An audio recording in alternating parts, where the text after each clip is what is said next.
Welcome to the Salmon Runs YouTube. Enjoy the video. You're ready. Select the mesh, then duplicate it so you can revert if needed. Apply scale with control plus ISO remesh calculations are consistent. This prevents distorted voxel sizes.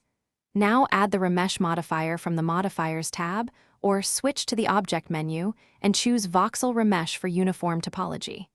Do this immediately so you start with clean input geometry. Once done, you'll adjust resolution settings to balance detail and polygon count.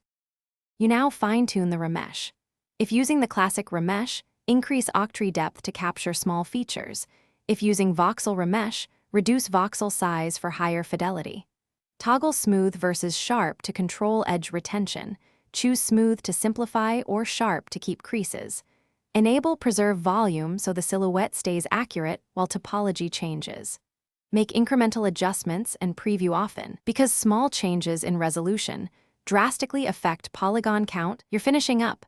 Apply the Remesh modifier or convert to a mesh when the topology looks right, then switch to sculpt or retopology workflows. Clean stray geometry with smooth or decimate to reduce density where unnecessary. If you see jagged artifacts or lost details, first recalc normals and reapply scale, then try a slightly higher resolution or decrease voxel size. That troubleshooting step resolves most issues quickly, so you can move on to UVs, texture baking, or further sculpting with confidence. Thanks for watching.